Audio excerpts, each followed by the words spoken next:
So I have, just a few minutes here where I'm going to present for you guys. I made a fun little presentation. I'll get into it. Start off with a little video.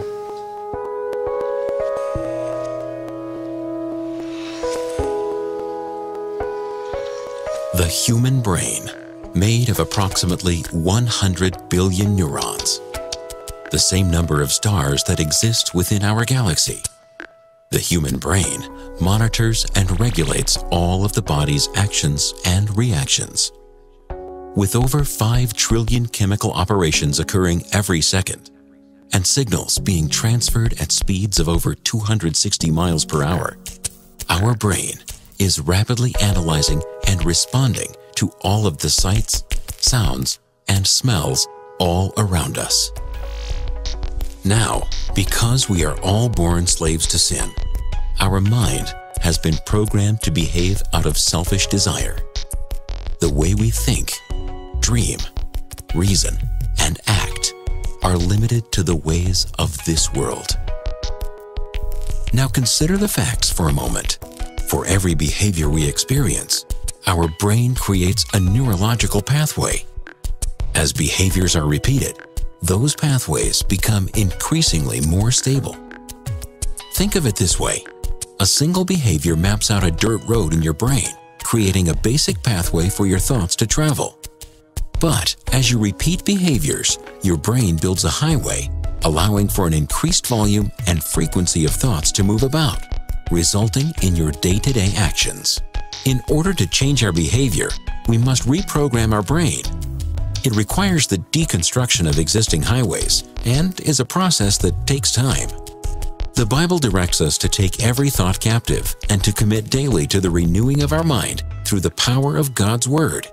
And in time, the result is the formation of an entirely new neurological roadmap, leading you to the life you were meant to live.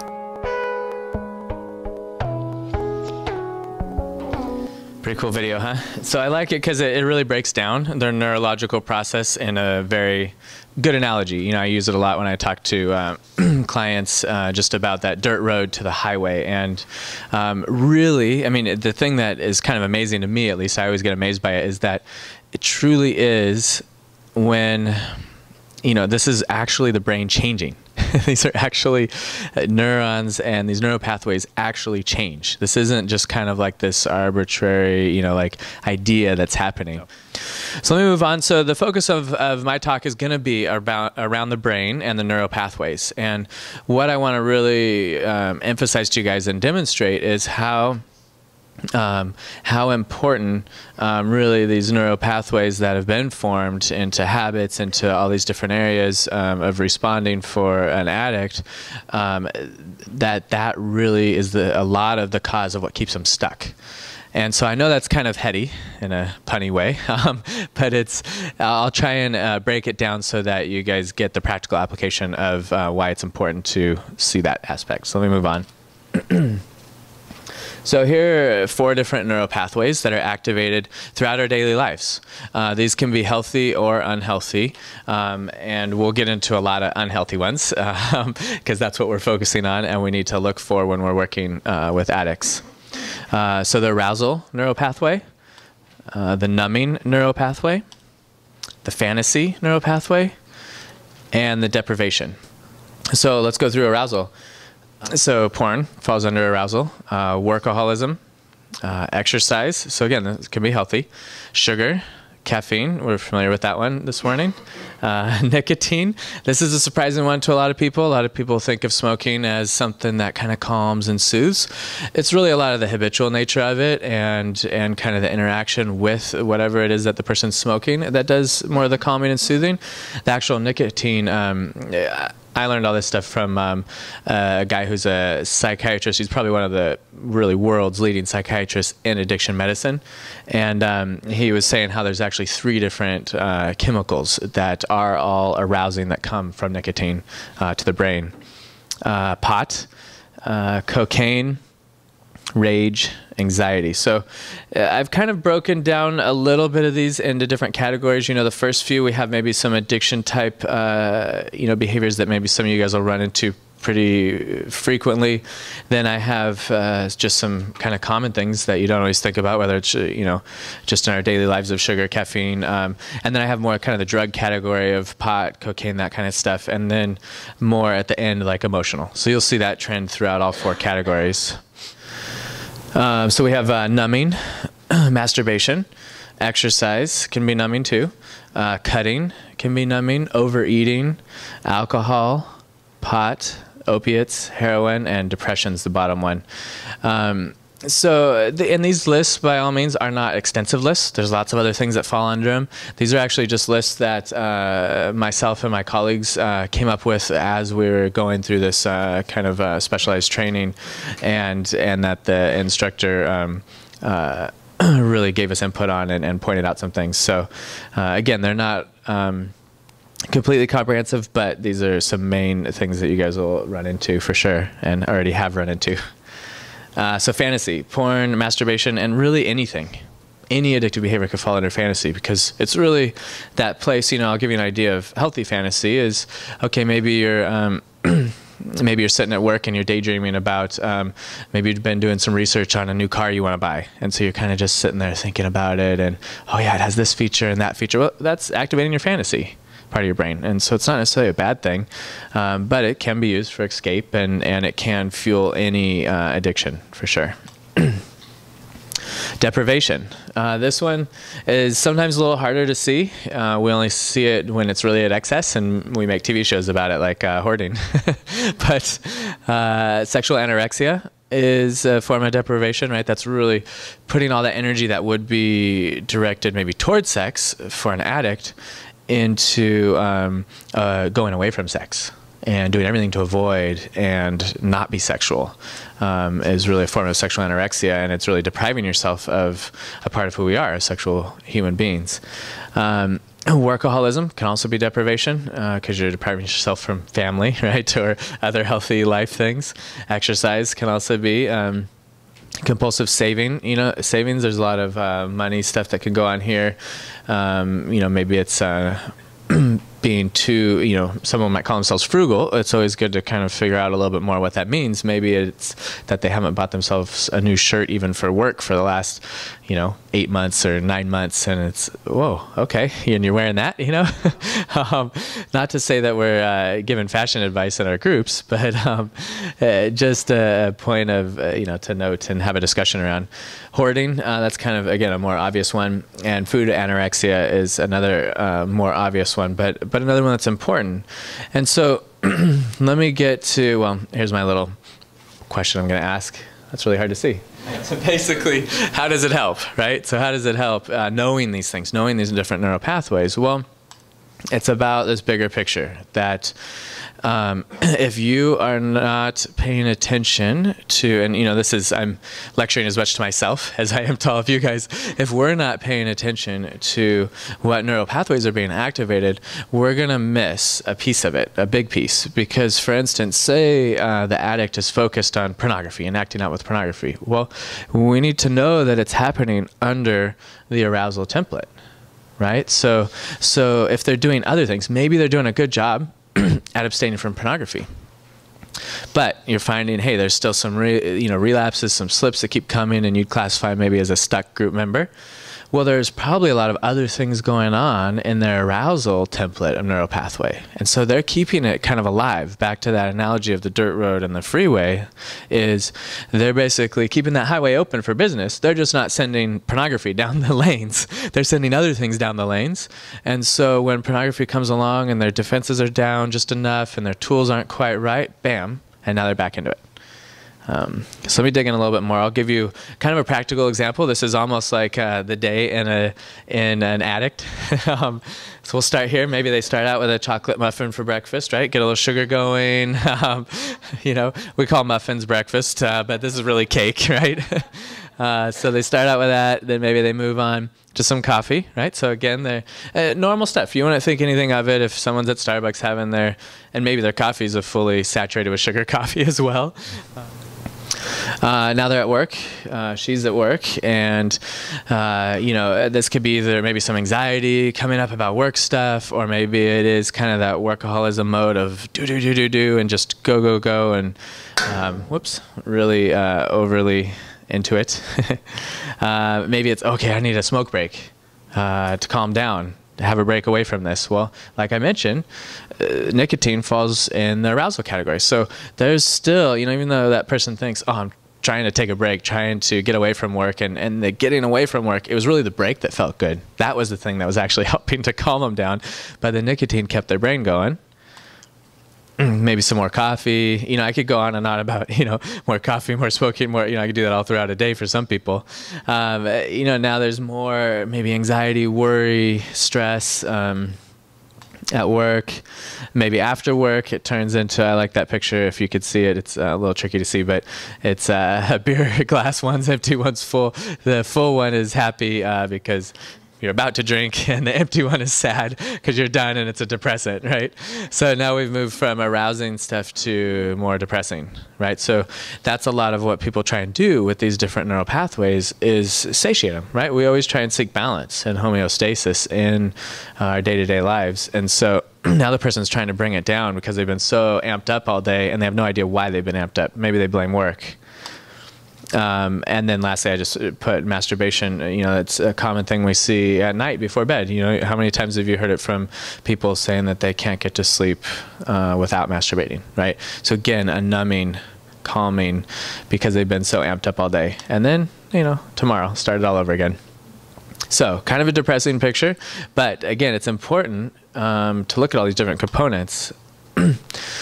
So, how do you know that this kind of stuff's going on? Well, the obvious is asking some questions and really engaging in this kind of discussion in your groups. Explaining some of these concepts to them. And I really like doing this with clients as well, having them draw out their own, day. Give them kind of some of these lists and go, okay, what kind of things are you doing under the arousal, under the deprivation, what are you doing throughout your day, and have them draw it out. Actually draw pictures. I know it's kind of, we think as adults, why should we draw pictures? That's a kid's thing. But it's a good brain exercise that helps kind of connect some things. And when we speak, quote unquote, through pictures rather than words, it activates different parts of our brains, which helps with healing process.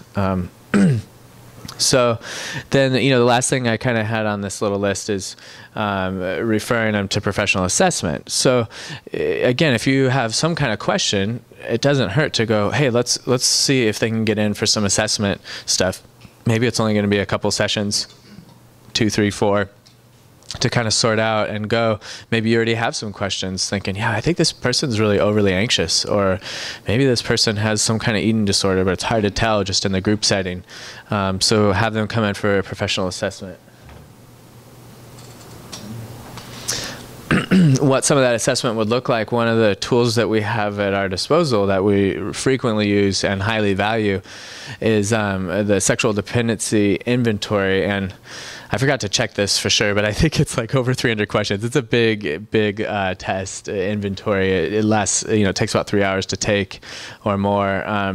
And it just gives us as professionals very, very detailed feedback of, we got all kinds of charts and graphs, which are fun, but they really point to different types of acting out behaviors. So we can look at these different neural pathways and line them up. It points to, some underlying stuff. We could see, again, the addiction interaction going on. And we could see really the severity is what we can look at a lot and very, very accurately assess, well, how severe is this? So again, whether it's at the beginning, some groups have a policy where they just go, okay, hey, you come in a group, great, we're welcome to have you. I'm going to refer you over to these, choose 1, 2, 3, whatever different therapists that are good in this area. Go see them for assessment for a few sessions. Some groups just automatically run like that. So maybe you're doing that, or maybe you're going, okay, we're at a stuck place. I'm not sure what's holding this person back. Let me get them in for some assessment to see what's going on. And we value that a ton because we love interacting with group leaders and with groups and group members. And when we know, especially in a setting like this, we know you guys. So we know that they're in good hands when they're outside of the office, which is really on a lot of levels more important even than having them in the office, is making sure that they're in good hands outside of the office, because that's where most of their work's going to be done. Another assessment we do, the post-traumatic stress inventory. This one actually pinpoints even more for us what is going on, the neural pathway wise, how they're dealing with it. This points us more to some emotional maybe underlying factors, whether it's anxiety or depression or something like that they're kind of operating at, and that might be driving their addiction. So that brings me to mood disorders. That's another big common cause that can exacerbate or underlie the addiction. You know, anxiety wants to be numbed. Back to that homeostasis. Well, anxiety is constantly pushing someone up in a sense, and they're stressed and anxious. Well, they're going to constantly look for ways to bring that down and feel better, or just escape it. Depression, well, you don't feel good, so you want to bring things up. So you're looking for things like porn or risky sexual behavior to bring it up. And you know, often that's kind of the point I make. Often temporary, surface level acting out behaviors are temporarily controlled, but the mood disorder over time kind of rekindles the need to medicate to help satiate what's going on. And, you know, mood disorders don't always require, just a note, you know, they don't always require medication to treat. So it's not always, okay, you got to get to a psychiatrist, you got to do this, you got to do that, take all these meds. There's a lot that can be done in quote unquote traditional or talk therapy to help. And sometimes medication is necessary. Another big point I want to make is around community care. And this is kind of, okay, where do we go from here? You know we have a stuck group member, we've tried this, we've tried that, now what? And my thing, and I do this even with my clients, if I have somebody come in just for an individual session, they want individual therapy working on this, but they're not getting success, is, okay, let's step it up. What more do you need in your program? You know, typically for a lot of addicts, 1 time a week blank is not enough. 1 time a week group, 1 time a week therapy, 1 time a week, just one of those things isn't enough. So I say, you know, for sure adding a sponsor, accountability partner, someone that they're close to can really turn to in those times of need. Adding individual therapy, maybe if they're in a group already. Adding group therapy. This is, you know, just another level of group where we're able to take into account more of the mood disorder issues, the multiple addictions, address some past traumas fairly carefully in that setting as well. It might be more community groups, right? So this is, again, part of our goal and hope in having these meetings is you guys continuing to know each other, build these relationships in this room so that you know, oh, hey, well, I've got my group on Monday nights, but so-and-so has a group on Wednesday nights. Go to that one too. And hey, there's another one on Friday nights. Go to that one too, right? And so you guys have, and you guys trust each other and know what kind of material you guys are going through. And like I was saying, sometimes, I mean, oftentimes that's really needed. And then lastly, so, you know, kind of my methodology, if you've noticed there in my notes, says, you know, going least invasive to more, right? So let's try just 1 group a week. But hey, it's not working. We need to have a talk. We need to figure this out. We need to do something different. The last resort, but sometimes people need it really early on, is something like an inpatient treatment center. Whether it's maybe, you know, this is still technically outpatient, but whether it's like a 2-week intensive course somewhere, like up in LA at SRI, or whether it's going for a month, 2-3 months out at like Pine Grove in Mississippi, or the Meadows in Arizona, or wherever it might be, it might need to happen. You know, it does for a lot of people. Just kind of some more notes about how you can know if, you know, someone would be helped by therapy. And maybe they're stable and sober in recovery.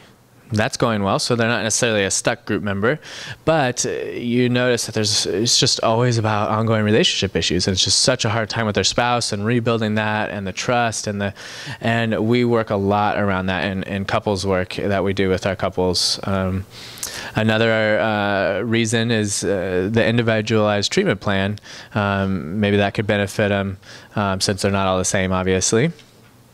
Another point would be there's old wounds or traumas that need help healing, maybe from family of origin or some other thing from childhood that's pretty severe.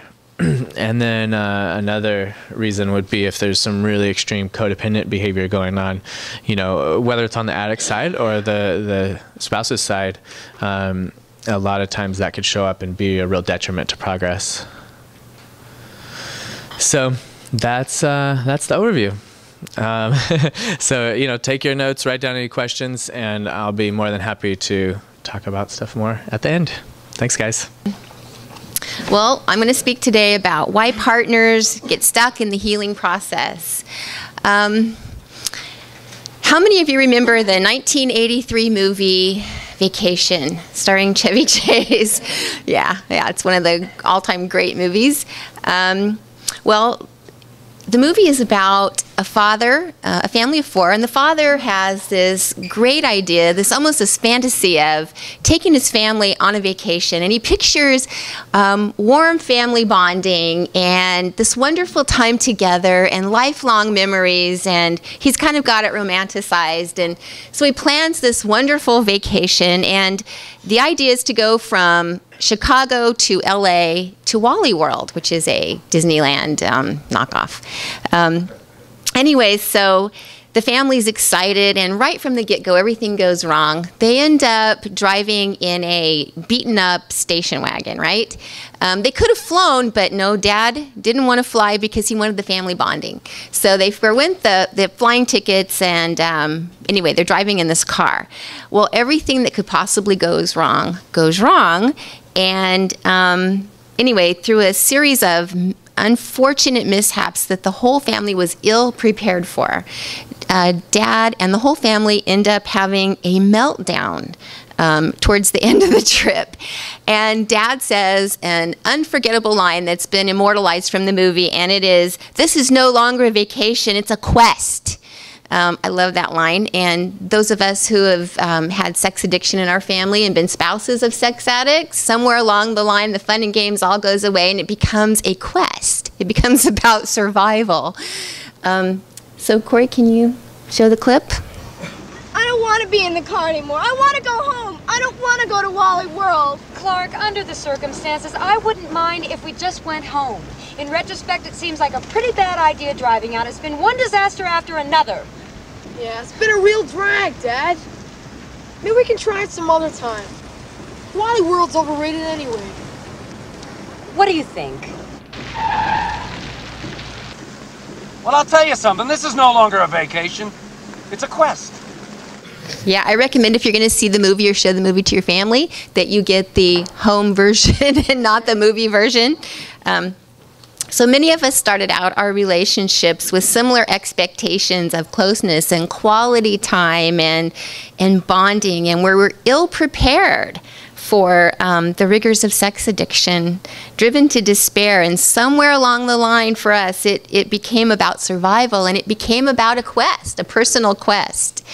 Some partners of addicts get stuck when the quest becomes about managing or changing the addict. And I will just say, if there were flashing signs along the road, warning signs along the road for spouses of addicts, it would say, the signs would say, "Warning, partners must see this as their own journey to avoid getting stuck." So the focus needs to be on us and not the addict. So this presentation, we will review the 6 stages of recovery for partners and where they get stuck most commonly in those 6 stages. We're also going to discuss how to avoid getting stuck in the 4 common ruts in the road. We're going to list what things are vital to pack when you're on a journey alongside a sex addict. And we're going to understand why it's easier for a partner to get stuck without these things. Finally, we're going to discuss the common condition that is often misunderstood as co-addiction in partners of sex addicts.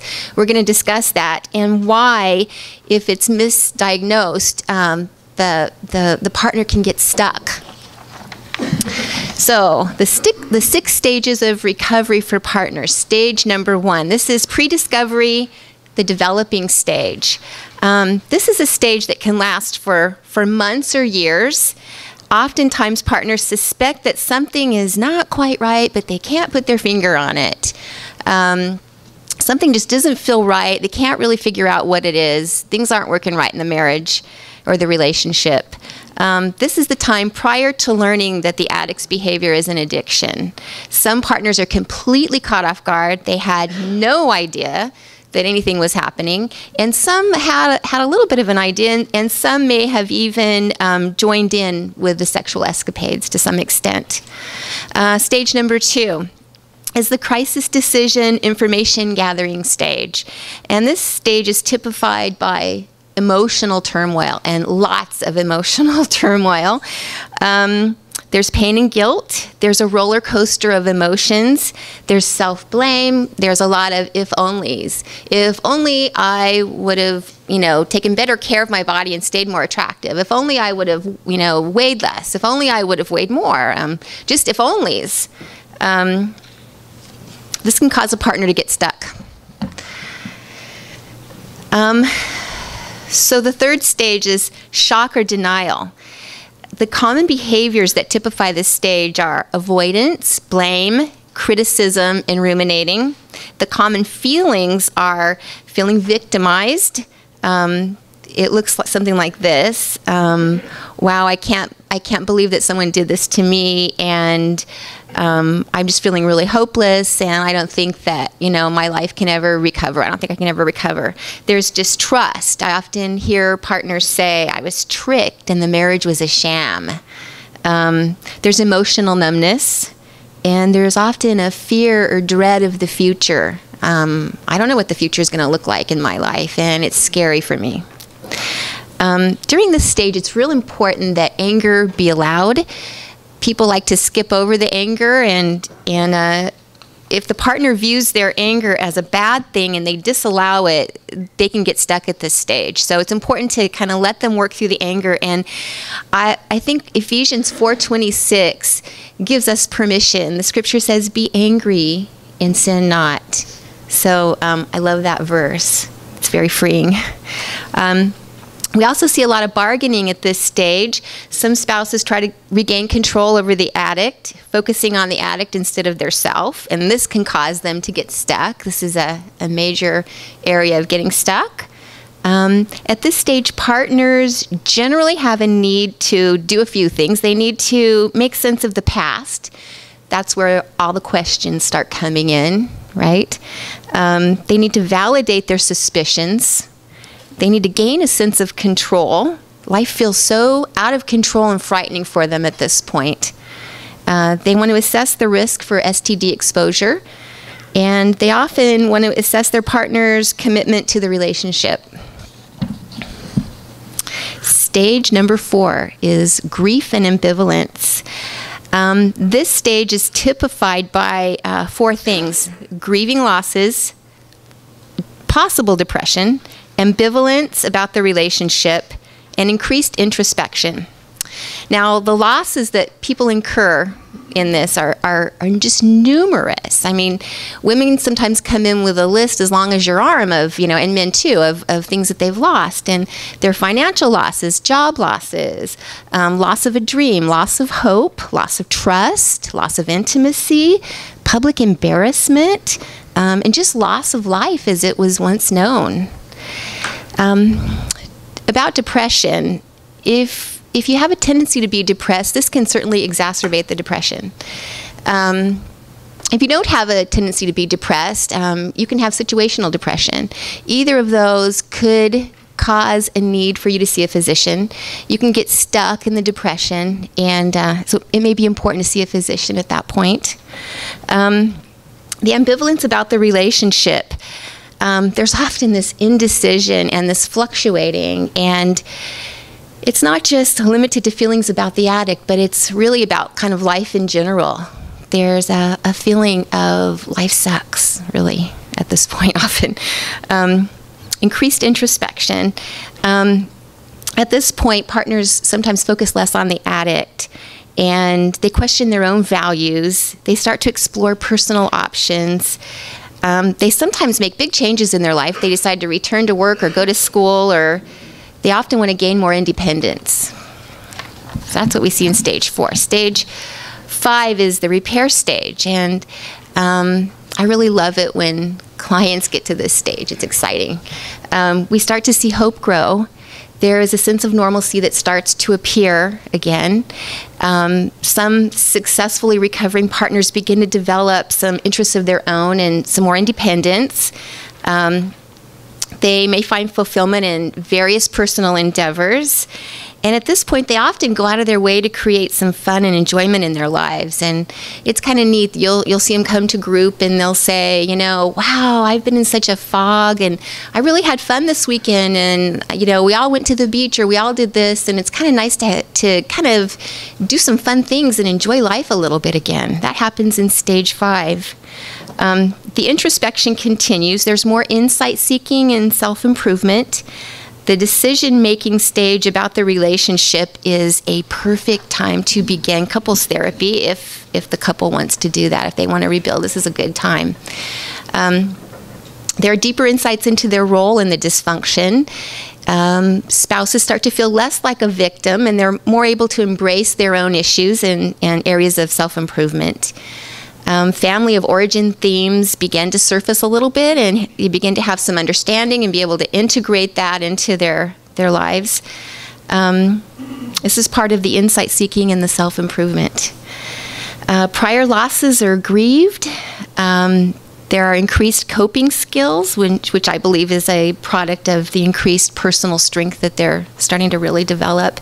And boundary setting. Not only are they able at this point to set boundaries, but they're usually really good at starting to enforce the boundaries where they may not have been in the earlier stages. Stage 6 is about growth. And this results partly from the ability to face the reality of the situation. This is the stage where partners find less use for condemning words. Can I have an amen? Amen to that.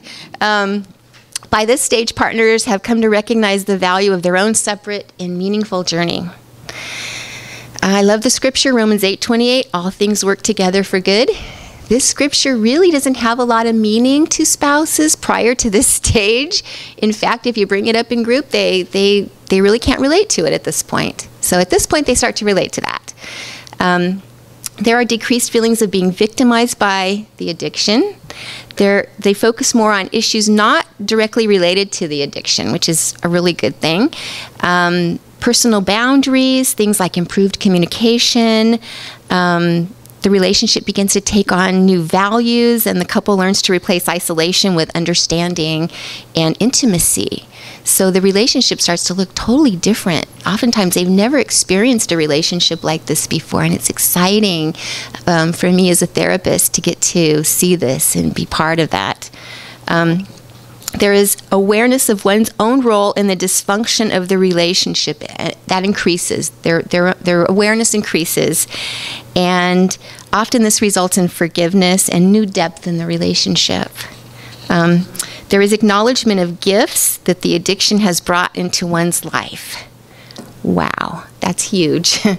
I mean, no woman that I've ever sat with, or a man for that matter, thinks that there's ever going to be anything good that's going to come out of this. It just feels so devastating. But at this stage, it's really fun for me in group. They start to talk about, or individual therapy, they start to talk about, wow, I never could have experienced this new relationship had I not have gone through this. And I never could have experienced these changes in myself. And I was never able to forgive before. Now I've gone through this process, and I have different values, and I value things differently. And it's very life-changing. Jack Canfield, creator of Chicken Soup for the Soul, says, and I quote, "Roadblocks are real-life circumstances that you need to deal with before you can move forward. Roadblocks are unique opportunities for personal growth." I like to say to the people I work with that God gives us beautiful gifts in ugly wrapping paper sometimes. And it just sums it up. So we want to avoid getting stuck in these 4 ruts in the road. The first one is resistance to treatment. The second one is distorted thinking. And the third is unresolved past traumas. And the fourth is focusing on the addict instead of on self. Ruts in the road, resistance to treatment. Common problem is when the partner feels that all available resources should go to the addict. It's really important not to do that, because you know, spouses and partners, they feel like they've been hit by a bus, right? And they're laying alongside the road, and they really need ICU. They really need help. So for all the resources to go to the addict is really counterproductive to the whole picture here. So that's important to remember. There's also the misbelief that I'm the one that has it all together. I don't need help. My partner's the addict. I don't need anything. I'm fine. That's a misbelief. There's shame, and shame drives us away from the help and support that we need. There's sometimes avoidance of the deeper feelings. It's very hard to face things that are painful. We often go into denial and want to put things behind us, and you hear people say, I just want to put this behind me and never speak of it. That's avoidance. So the distorted thinking looks like black and white thinking, entitlement or privileged thinking, and limiting beliefs, and I'll go over those real quick. Black and white thinking is thinking in extremes. My spouse is a horrible person, and those kind of extremes. Entitlement or privileged thinking is an expectation that I deserve some reward or benefit. And oftentimes I see that in partners. They'll say, hey, I should be able to have my mother come and live with us because of everything that I've been through. Wrong. Doesn't work that way. And then limiting beliefs. Sometimes people get stuck because they allow discouragement to overwhelm them, and they wrongly believe that their situation can't change. Unresolved past trauma. These often go back as far as childhood. And I hear people that struggle with this come in and say, I don't know what's wrong with me. I just am stuck here and I can't move forward and I can't forgive and I don't know why I can't get over this. So that's often a sign that, to me, that, oh, maybe there's some unresolved past trauma. Focusing on the addict instead of self. I wanted to explain a little bit about the internal, external locus of control, and it's basically this. Some people have an external sense of control, meaning that everything is out of my control. I'm just kind of a victim in life. And some people have an internal sense of control that says, you know, I have some responsibility here. The problem is I'll give you an example of that real quick. If you have two people that go to take a driver's test, right? Both of them fail the driver's test. The one with the external sense of control says, you know, they wrote that test really poorly. There was no way I could have passed that. The lighting was bad. I couldn't see. I didn't have enough time. People next to me were making noise. I couldn't concentrate. So everything is outside of their control, right? I mean, that's how they view it. A person with an internal sense of control says, wow, I could have studied more. I could have, studied a little more before I went, and that would have made a difference for me. So when we have spouses and partners that try to manage, what they're basically doing is they're basically trying to control through external means, which reinforces the pattern that we don't want. So it's really important to remember that. It's really important for each person to take responsibility for themselves. That's a huge place where people get stuck on both sides, for the addict and the partner not taking responsibility. There's a saying I like. It's stop acting like a parent if you want your spouse to act like an adult. That's huge. It's the reality of it. So, co-addiction. Let me give you the definition of a co-addict. Well, actually, you have it written there. You probably know the definition, but it's what we see is excessive checking, seeking control, over-involvement, and enabling type behaviors. So co-addicts have a strong urge to control or change the addict. There is an overemphasis on sex.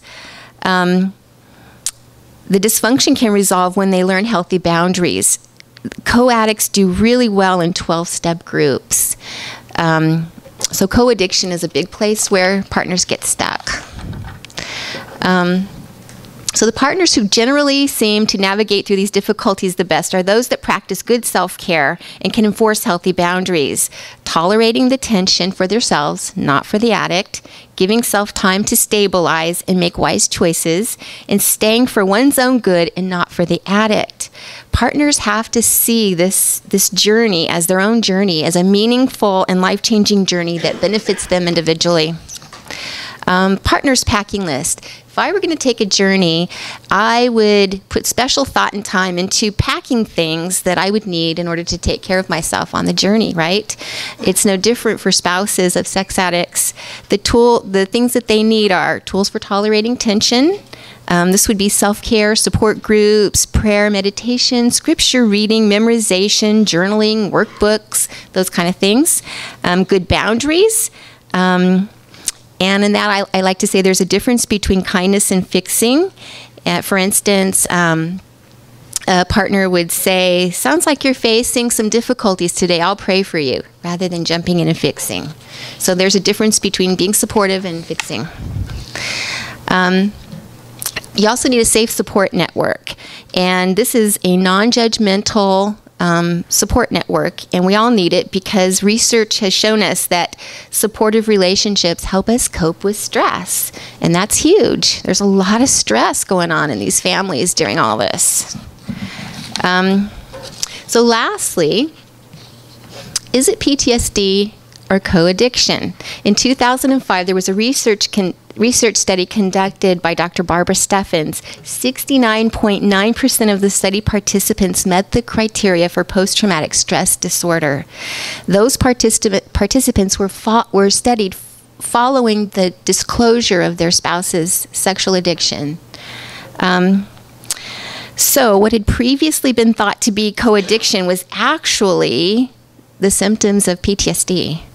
So typical symptoms of trauma are often mistaken for co-addiction. Why is this important? It's huge because you can be working a 12-step program and doing everything you're supposed to do, and you can stay stuck if you're suffering from trauma, PTSD or trauma. So basically, we treat trauma differently than we would treat co-addiction. It's totally different. 12 steps will work well for a co-addict. 12 steps won't help you if you're dealing with trauma. So let's see. So basically, some of the trauma that spouses feel are financial collapse, shocking betrayal, deception, various kinds of abuse, including emotional and sexual abuse. The partner's sense of safety is shattered. They often have to go and have testing for STDs. There's a lot of fear, a lot of anxiety surrounding all this stuff. But perhaps the most devastating effect is that partners often feel emotionally displaced, and the person that they trusted most in the world now feels really scary and unsafe to them. So that's perhaps the hardest part of it. The interesting thing is that people suffering from PTSD exhibit similar symptoms to people suffering from co-addiction, such as the need to control. They both feel a need to control and try to create safety in their world again. In closing, at the end of the movie Vacation, Clark succeeds in enjoying Wally World with his family. I don't know if you guys remember the end of the movie. But only he enjoys it much more because of everything they've been through. It has much more meaning once they arrive. He finally makes it to the place of lighthearted family fun and lifelong memories side by side. Having worked his way through the roadblocks, the quest quietly turned into a vacation. So I'll leave you with that thought. Anyway, thanks for letting us come up here as just kind of the layman of leadership. And what we've done is we've pooled together the leadership group, and we put together just some questions that we might run into, or some problems we might run into in leading a group. So basically, I don't know, have you guys seen the list we had put together? I'll let you look at it, see if this thing's that one right there. Yeah, there you go. But the first thing I'd like to start off with, the first question is, what does it mean to be stuck? Okay, so that's something we went around in circles with quite a bit. Scott, I'm gonna put you on the spot real quick. You said you had the handout that you had sent me with you. Right. Is it possible for you to share with us some of the meanings of stuck? Well, Dr. John Townsend, you know Townsend, right? He wrote the book Boundaries. It's a very good book. Feeling stuck means you are unable to be clear of choices. It's like you are paralyzed. That's from his thing. Stuck, it means trapped, frozen, caught, immovable, held, also stumped, puzzled, having difficulties, fixed, going, bonded, or glued. So, has anybody felt that like that going through their recovery? So, somewhere we felt something like that. So that was good. Thank you. That's a good start for that. So basically, I'm going to ask some questions, and I just kind of want to go back and forth through the panel and see what you guys have experienced. And there's no wrong answers, and there's no, we just want to kind of pool together what we've dealt with and what we've seen in our groups. Is that okay? So the first thing that we want to talk about a little bit is what are typical factors, patterns, characteristics that lead a person to getting stuck? What have you seen with you're going to group, week after week, and you're kind of seeing this one guy who's just either or gal, excuse me, it's one person that continues to either act out or not do their work or those stuck definitions. So what is it that you've had to deal with, and how did you recognize that? Not following through with the commitments, not following through with the work and the workbooks. Is that now, are they coming and you're not seeing their, like it's really, like some pastors will come and go, okay, everybody hold up your Bible, right? I think Miles McPherson does that on Sunday mornings. And so do you say, okay, who's done their work? Show me page 5 through 6. Did you do it? No, but you can tell by, well, sometimes you can just see that there's nothing written, it's a blank page, right. Or they're not sharing so much, and not because of their being something shy, but just because they haven't given it any thought. And this is probably a week after week thing, because once in a while we show up and we had a bad week and couldn't get it done. So that's just a pattern that we're watching for, huh? Yes. Great. Tony, have you experienced, how do you pick off that stuck person? How do you pick them up? Pick them off. How do you know who that is? What is the characteristic that is the flag for you? The same thing Rosa said, but also, they're very quiet. They usually come in late. They sit in the back. They just don't, you can almost see it in their face that they don't want to be there. It almost, you can almost see them, hunched over like they're carrying a huge load on their back, whatever happened in their family life or work life. So, I don't know, I kind of pick up on that, and I kind of ask them indiscreetly to kind of hang out afterwards, and talk to me a little bit about what happened in their week, and then you just have to be a little blunt and forward, and say, what were some of the things that prevented you from doing the exercise or doing the homework. The demeanor of the person. Yeah, the demeanor, their body language, whether they make eye contact, just physical things. Okay. Scott, do you have a sure sign out there? We were talking about the table. I mean, one thing is just a sign or evidence of fruit, in that healing brings fruit, fruit of the spirits and stuff like that. Apathy is one of them. Isolation, lack of a process or program, resentments, feeling unworthy. I see that a lot with my guys, feeling unworthy. A fear of failure. Not working his steps. I do a 12-step Christian 12-step program. The only reason why I do that is because that's what I went through, so it's what I know. And no accountability is huge, and no devotions, and there could be a confessed sin in their lives. We have 5 questions or 6 questions that we ask every member when they come in. It's what step are you on? They'll say, 2. Did you work it? Yes or no. It's very easy. Yes or no. What is your devotions? We classify devotions as getting in the Word, prayer, and worship. Now, I'm a seasonal guy, and there's times where I'm in the Word, and then there's a moment where, hey, I'm in worship for a month, and it just seems like it's something that me and God are doing. And then there's times where, man, it just seems like all day I'm just in prayer, I'm just talking to Jesus, I'm just talking to Jesus. So I want them to be doing something. They go, no. Sometimes we have to score it for men. We have to score it. We get that good, bad. How's your devotions? Good. Great. We'll score it from a 1 to 10. 1, you didn't see Jesus. 10, you saw Jesus. Anyone's never said 10. So I just want you to know that I had a 9.5. But they'll score it. They'll say 7. They'll say 5. So we can kind of get a range of it. How's your mind? Basically your thought life. Are you stuck with thoughts? Are you fantasizing? We also talked about character defects, as in, you know, your anger. Why do I do the things I do? You know, one guy said, I don't experience sexual thoughts, but I was angry because I was overlooked on a promotion. Well, anger is why we do the things we do. So, you know, it was neat that he brought up anger. Okay, and then the last one is any acting out, any masturbation, yes or no? Did you call anyone? Accountability, yes or no? And then have you been honest? Now, I haven't had anyone say no, I just lied to you. I don't have a crystal ball on, you know, have you been honest, but we just asked that question anyway. So those are the check-in questions there. And if the guy's coming in and, you know, week 1, week 2, week 3, it's no, no, no, no, no, no, no. And you say, well, how's your week? And he goes, and he has that Eeyore type personality, you know, it's a beautiful day, but there's going to probably be an earthquake later. You know, those are signs to see. So you actually do it by question. Right. So that's sorry for the long answer. That's okay. Okay, what's up? Yeah, one more thing I wanted to see if the guys brought up, because it's what Tony, my husband, and I have seen. One of the big factors is consequences. There hasn't been consequences. And so that's where they're stuck, because, oh, I don't have any consequences. My wife or a girlfriend, whoever is, you know, they're going to love me, they're going to forgive me, God's going to forgive me. But there has to be consequences.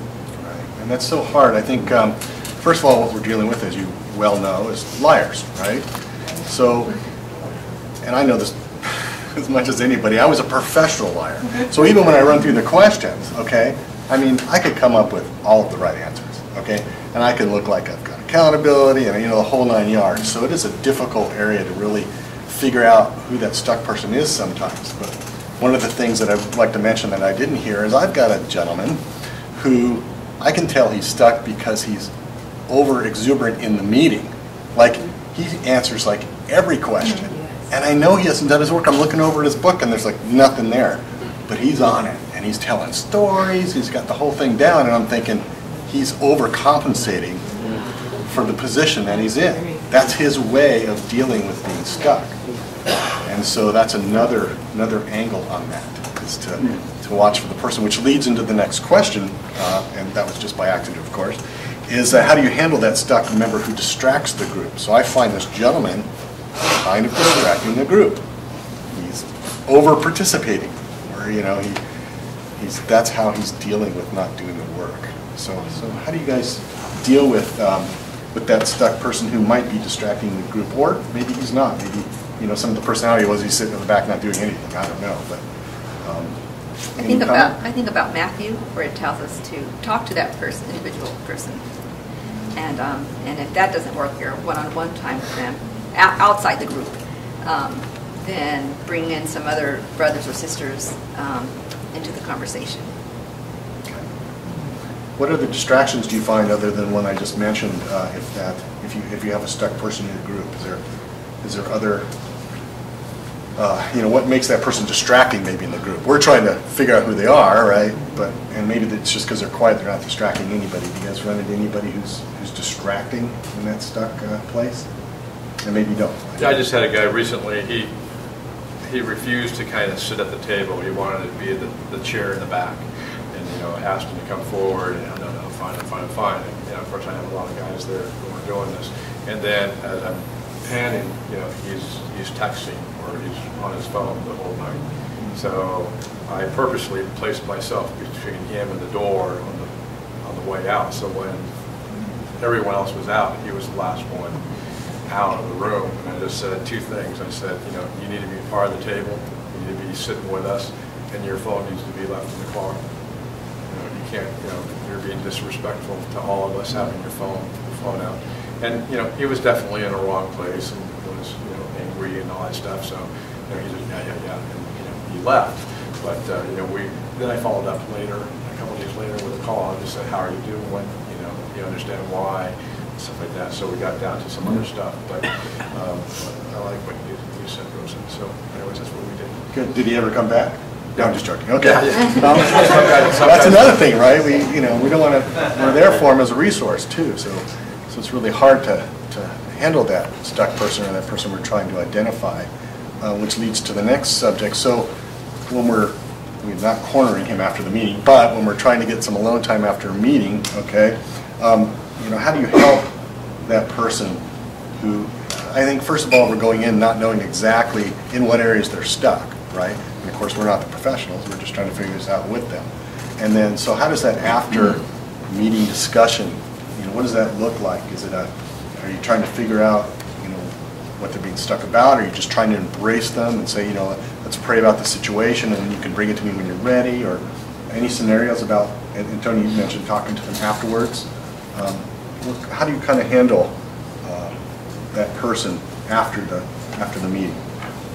Well, I think it's important for us as leaders to recognize and to know that we don't have all the answers. You know, we're lay ministry, and so I tend to open with something like, you know, what I'm about to say, I hope it doesn't, you know, upset you. You know, it's not that I'm attacking you.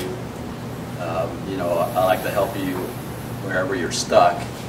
But I noticed that you were very quiet, or that you sit in the back.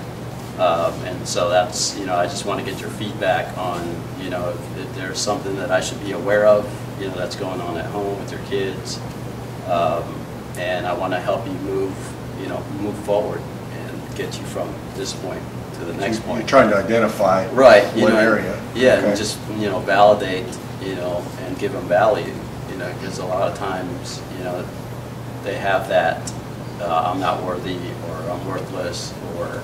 Right, validation is a big issue right. with most addictive behavior, as well as, I think, empathizing. You know, that's another right. thing I do is, you know, I've pretty much been where everybody is at in my group, you know, so at one point or another. After your years into recovery, you've pretty much experienced quite a few things. And so that kind of brings out the safe place when you're having a one-on-one with the person you're trying to identify who's stuck, is to empathize. Because, you know, there's really nothing you're going to tell me that's going to surprise me. And 9 times out of 10, or maybe 11 times out of 10, I've been there, you know. And so that's one method I use is really the empathy piece of that, and making them feel comfortable, like they can speak to me and they don't have to lie. You know, I'll tell them face to face. I go, you know, you don't have to lie to me, you know. And if you're going to lie to me, I can't really help you, you know. And so kind of putting them on the spot like that. So. I think it's also important too. It's really great that we're all here. We're all different ministers in different churches. And after doing this for a while, my goal is to find a group, the right group for a man. You know, if they're invited to come to the S2S and sit in and watch us, and if for some reason they don't think that this is the right group, it's my responsibility to get them in touch with Tony at the Rock, or Celebrate Recovery, or Steve up north, or something like that, to find them, you know, SA, to find them a group. So I think we need to really, you know, have that kind of heart and open to it. And you know, a lot of guys aren't ready. You know, I have no one come in and said I had a vision from God that I need to be here. You know, all the men that have come to my group have been caught. Period. They've been caught. You know, so they have that shame, that guilt, and their pastor and their wives are saying, "You need help. You need to get in a group." So no one's running in high-fiving and chest bumping the guys in the group, you know, "I'm glad to be here," and stuff like that. You know, they're all like this, you know. So it does take, and I like what Steve just said, it does take that, maybe pulling them aside, or that special call, and just saying, "Hey, you know, I know that you're here, you know, let me help you out," you know, and stuff like that. Or give them that freedom. You know, if you're not comfortable with the group, let me know, and I will find you, or let you know of other groups in San Diego County that, you know, deal with this topic. And so I thought that was a great idea. So, great, thank you. Then also I can understand that for the ones that are maybe newer, but then also the ones that have been coming week after week after week. Sometimes you have to be harder with them. You have to be in their face. And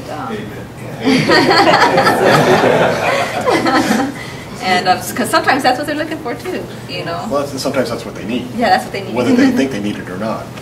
So, and I agree. I sit and watch guys that maybe have been coming for a year or two. And when the first thing I said to my group after I've had them about a year, I said, "Okay, guys, in 1 year, I do not want to be sitting here with you.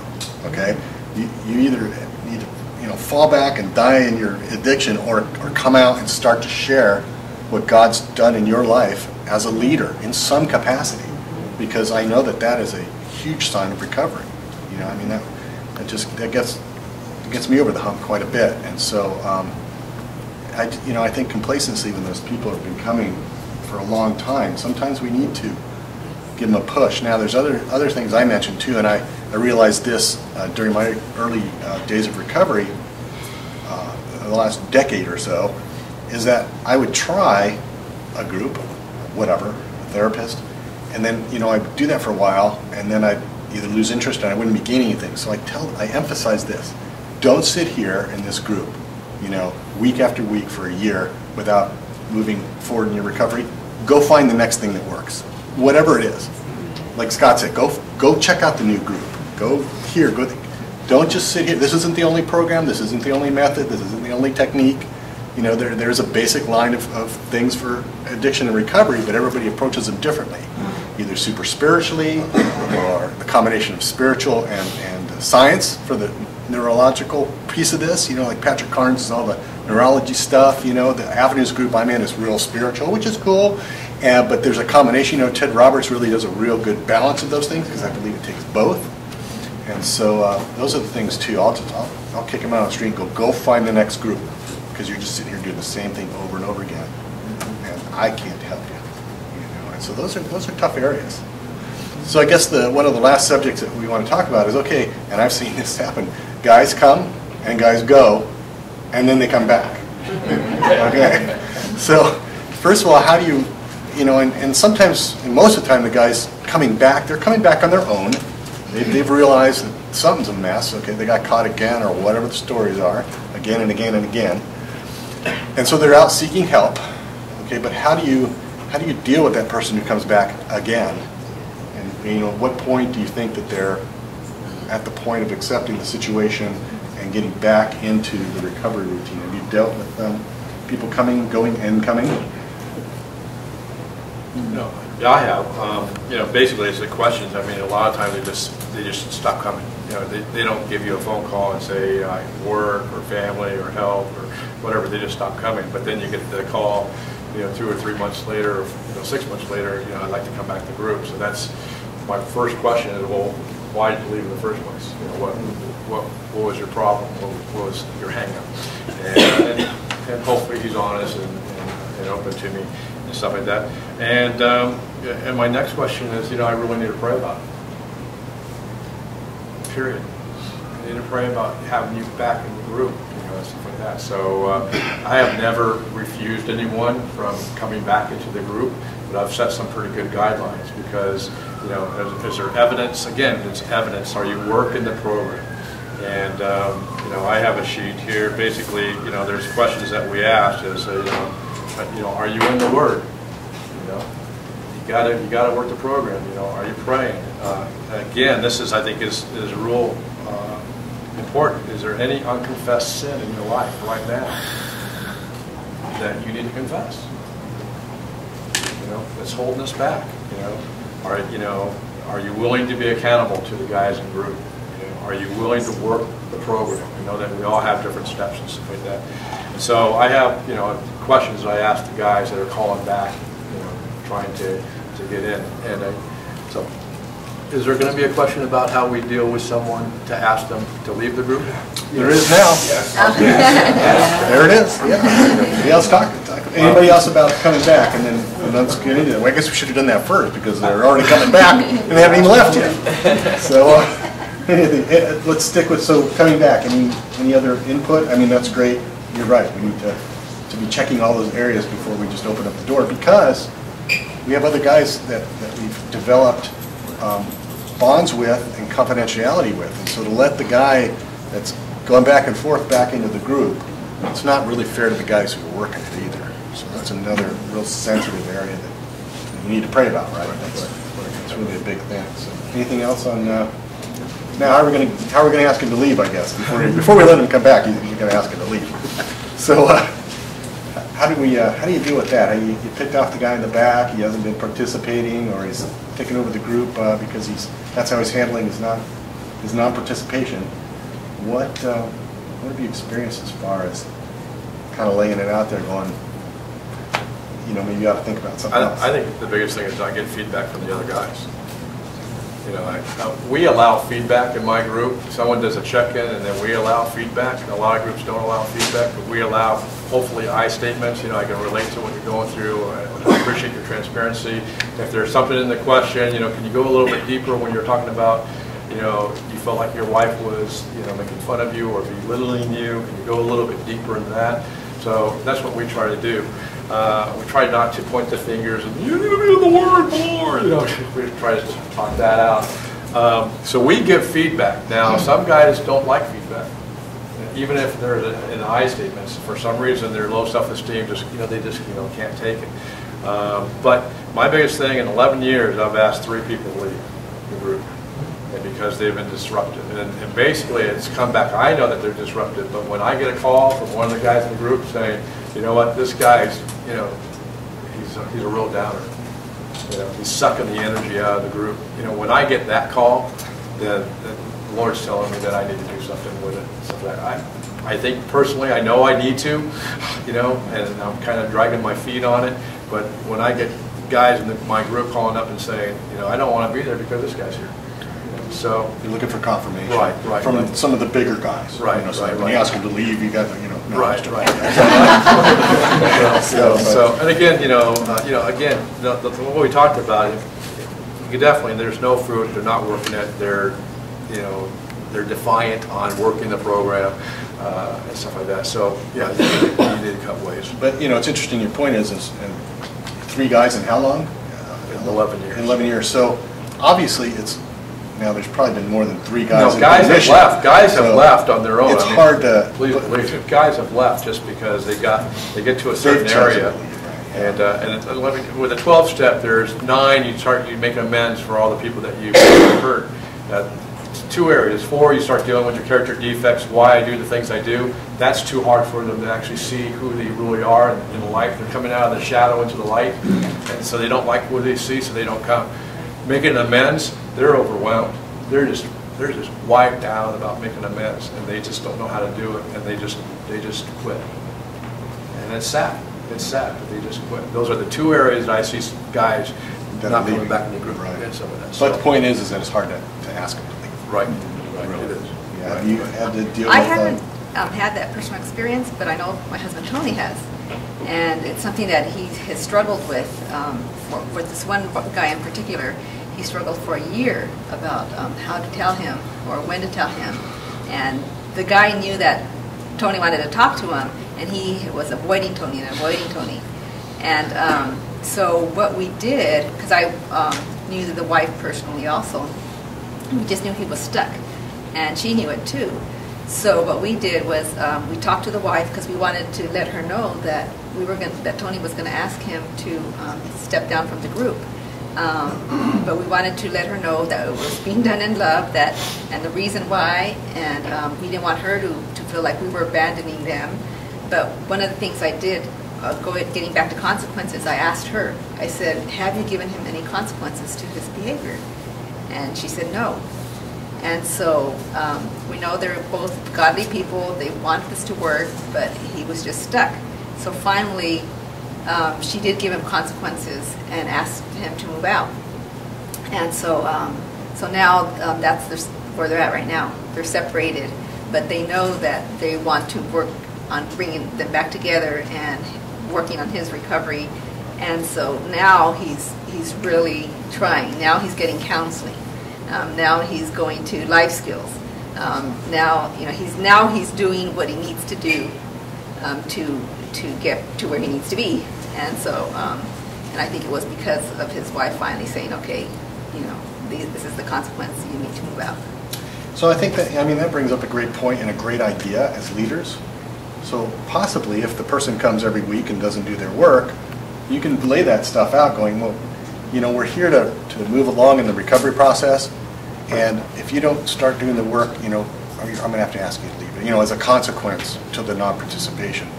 And so, I think that's a great way to do it. And I'll just close with this: is the last approach that I've made with some of the gentlemen I've dealt with is, first of all, I'm donating a lot of my time to these guys. Okay, every day, hours and hours. Okay, it's not like my job; I don't get paid for it. I do it out of of just my recovery and just wanting to give back. But I say to them also, you know, I need you to move forward in your recovery because I'm spending hours every day with you. I said, there's another guy out there who's just dying to get involved, to get that kind of attention, to be that accountable, to be working the program. And I go, I can't really justify spending this time with you. I want to, you know, give the next guy a chance if you're not going to get with the program. And those are hard things. You know, that it's hard when the rubber's meeting the road on these circumstances. So, but I think the input's been invaluable, and I really appreciate you guys being put on the spot and accepting that so well, even though you didn't have a choice. And, yeah, Tony volunteered me. Good. And he's not here. That's right. Well, we'll get him back next time. So, anyway, thank you very much for your time, and thank you.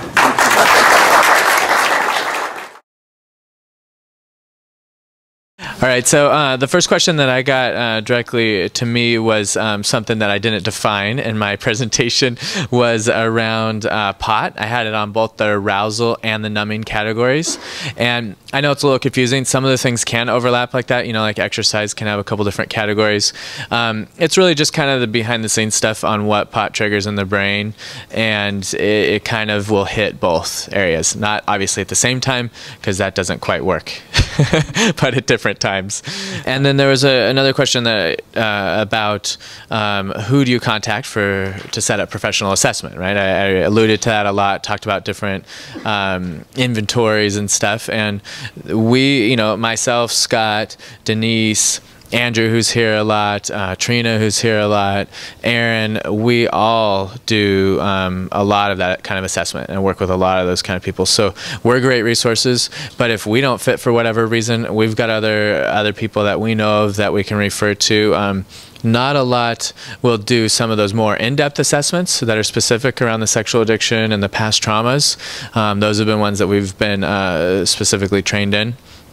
But we can be a great resource to that. Again, if it's us or someone else, we're more than happy. I think Scott was talking earlier, Scott Rosenberger, about doing just with his groups, and how it's not about him and his group. It's about getting everyone healthy, right, and free. And so we're more than happy referring to other groups, referring to other therapists. We just want to make sure that people are getting the help they need.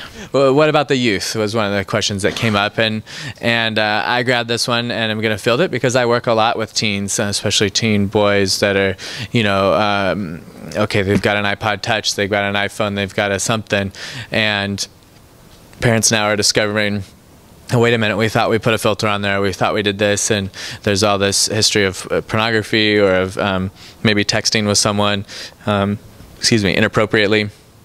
A couple of things I'd say about this. One is, and hopefully you're on the email list for this, but I do a talk approximately once or twice every quarter at different churches around the county, and I call it the online sexual minefield. So it's really geared toward parents to help learn in a very practical way what they can do technology-wise to, you know, install filters, some of the pitfalls to look for. I actually, in the seminar, run through on the screen in live time how to filter and lock like an iPhone, iPad, or any kind of iDevice, iPod Touch. That's part of it. We talk a lot about connection and parents connecting with their teens and the importance of that. So I do have a talk coming up soon there. We're still working out the dates and stuff. Yeah, I work a lot with youth, even just individually. We'll work kind of conjointly some with the parents, where they'll come in mainly for information and connection in the beginning. And then it's a lot of individual work with the youth, but then it's very important too at different points to pull on the parents. And my goal always, whether it's when I'm working with a teenager that's having some issues or whether it's with like an addict, is to get them moving toward their parents or their spouse. Right, so it's not going to be that the parent or the spouse is always coming trying to check in and go, well, hey, how are they doing? What's going on? Have they learned something? Are they progressing? My main goal and a lot of our goal is to get, again, the addict or the teen to bring up more with their parents, bring up more with their spouse. So, and the last one I have here is about celibacy related to sexual anorexia. So celibacy is very different than sexual anorexia. Celibacy is a very intentional, focused thing to do as an intervention, as a way to, whether it's, well, I'm thinking intervention if it's with a couple that's married and you're saying, okay, you're going to have some time where you're celibate. Maybe it's an individual before marriage and they're trying to be celibate. So yes, there is some energy spent not pursuing sexual things, but it's not really shutting down. Kind of the difference would be, it's not shutting down your sexuality. You really have to be aware of it, and you're going to be even more aware of it during a period of celibacy, almost to a painful extent, and using that as a tool. That then becomes helpful, that awareness and recognizing when you're wanting sex, why you're wanting sex. Is it drawing you toward intimacy with a partner, or is it wanting you to go toward acting out? So that would be the main difference there. Let's see, the last question here is what do you do with the person who doesn't freely participate after like a few years? That's a tough one. I think some of the panel discussed some of that, and I'm reminded of one thing I think the panel was kind of getting to as well, is that sometimes going to group can be kind of like a license for the addict, where the spouse goes, hey, are you going to group? And they get to say yes. And that's as far as their recovery conversation goes, is are you or aren't you going to group? And the spouse is trying to take that as an external sign, hey, he's progressing, he's working on stuff, he's doing what he needs to, but the addict's just using it as basically a way to pull the wool over, the spouse's eyes. And sometimes therapy can be used that way too. If we as therapists and group leaders aren't setting those hard boundaries that were somewhere talked about, of going, hey, you can't just use this. I'm not going to sign off, so to speak, on you just showing up and getting to kind of, again, send the message to your wife, to everyone, that you're working some kind of recovery program. There are from a couple of different people, there were questions about depression. And the first question was, are there indications that leaders can observe which might indicate a mood disorder rather than simply thinking the member is stuck? And from another person, can you expand on situational depression? So let me kind of go down a couple of paths for both of those. And the first one would be, one, you don't need to make a diagnosis. So let me offer that caveat as we talk about mood disorders. So mood disorders, and usually the biggest one we're going to see is depression. And the things that are really kind of the big ones there, are you feeling sad most of the day, every day, and it's going on for weeks at a time? That's kind of the first thing you're looking at. And then also along that same line, are you not taking any pleasure in things you used to take pleasure in? And I'm not talking about your acting out, but about other things that you used to enjoy. A real standard with depression is you start not liking the things that you used to like. There's just no joy in them anymore. Other signs that come up, either you're sleeping all the time or you're not sleeping, or wide variations in appetite. Either weight is really dropping like crazy or really going up like crazy. So there are a number of signs that we can look for that would give indication that there's depression, that there might be depression involved. Along that line, let me speak to kind of what you do with that too, and kind of what makes it up, because depression, on one hand, there's a biological component to it. So there's something happening in the brain. So there may be a need for a referral over to a physician or a psychiatrist just to evaluate that situation as well. And because if we look at what is it that makes us who we are, there's a biological piece to us, there's a psychological piece to us, there's kind of a sociological piece. We're within a certain culture, within a certain support group, and then there's a spiritual piece to us.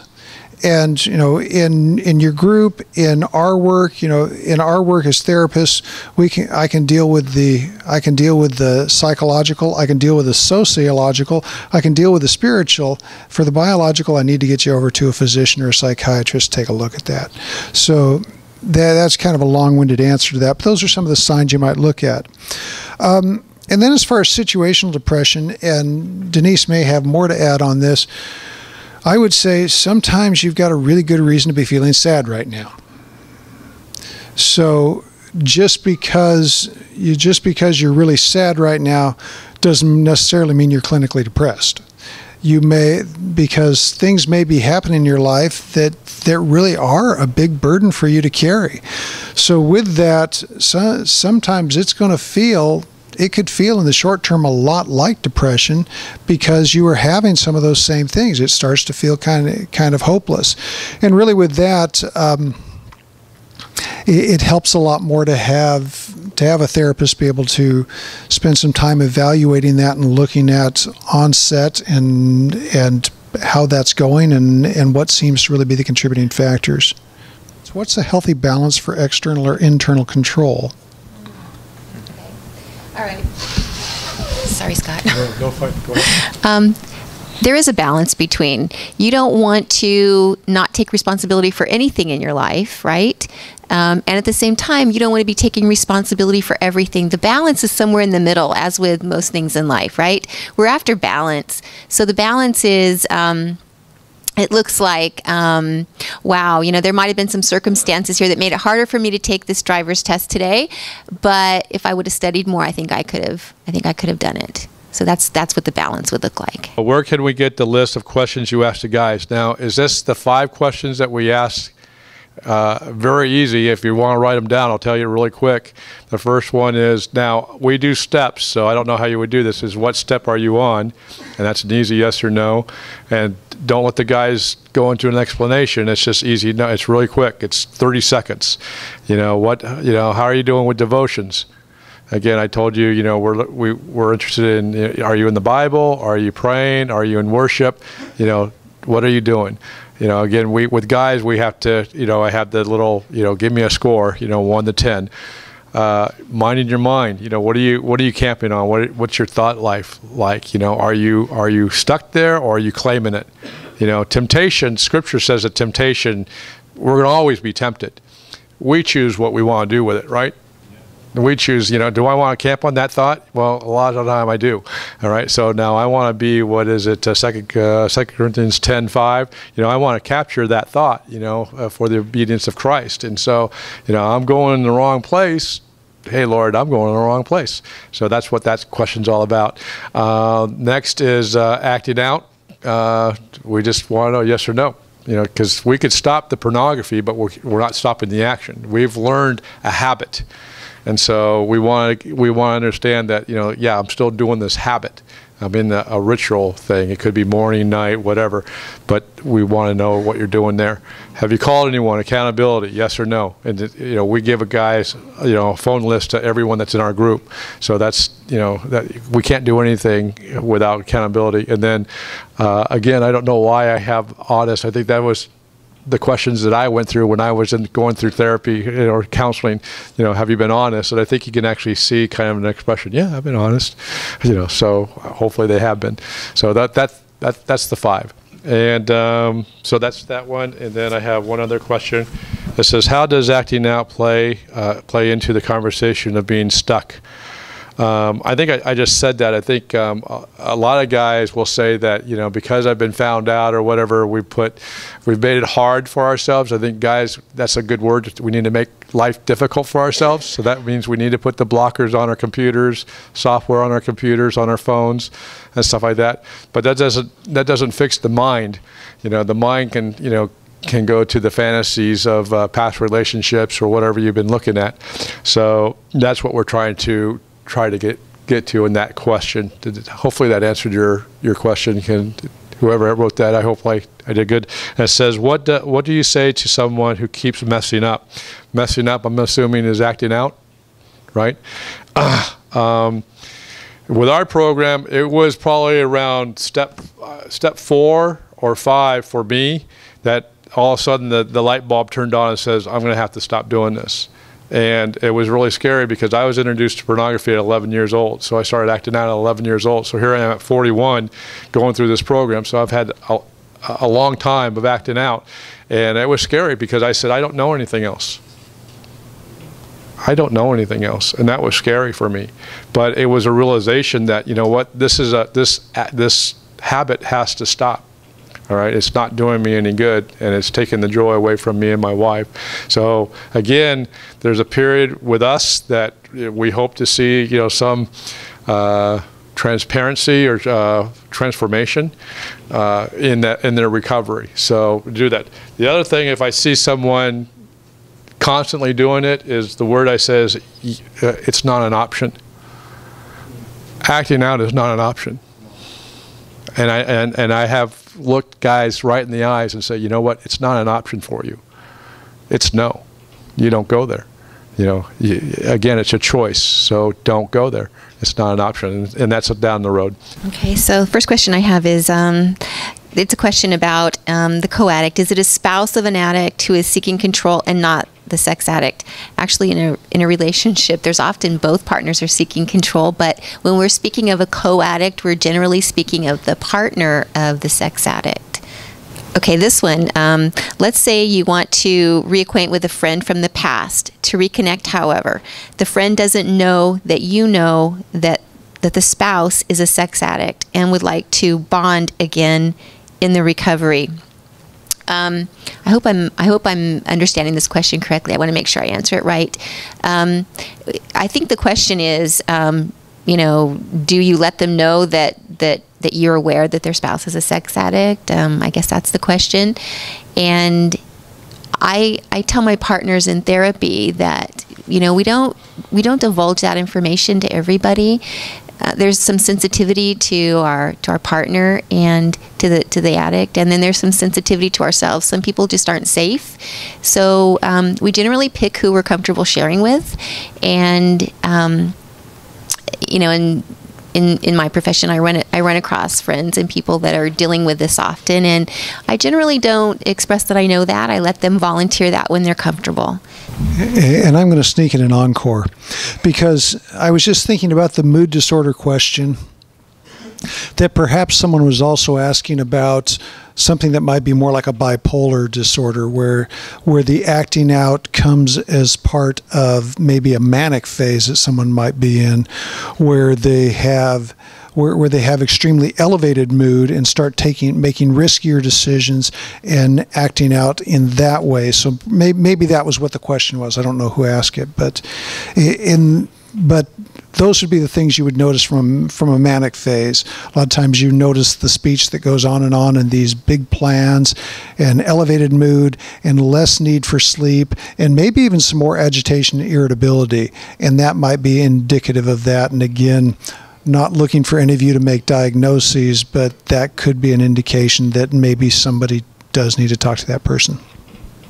I mean, I guess if the mood disorder, anxiety is always a big one as well. You know, it's often said that anxiety drives the bus of addiction.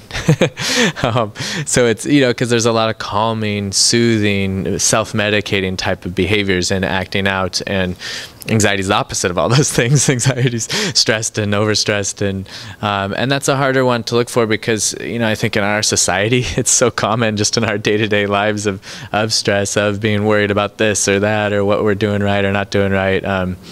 But again, if it's getting in the way, you know, if there's these thoughts that are swirling around that are just over and over, and a person's so stuck in their thoughts, even if they're not specifically around acting out, could just be general worry about everything in their life. If that's getting in the way of them being able to sit down and do some devotion, you know, if that's getting in the way of them sitting down and starting to fill out their book, their worksheet, that's an issue. You know, and no matter how great you guys are as group leaders, no matter how great the group is, no matter how much you pour into that person, if they're not getting past that first part and getting help with that first part of calming down some of those anxieties, you can give them all the tools in the world and they're not going to be able to do them. You know, so one other part I'd add.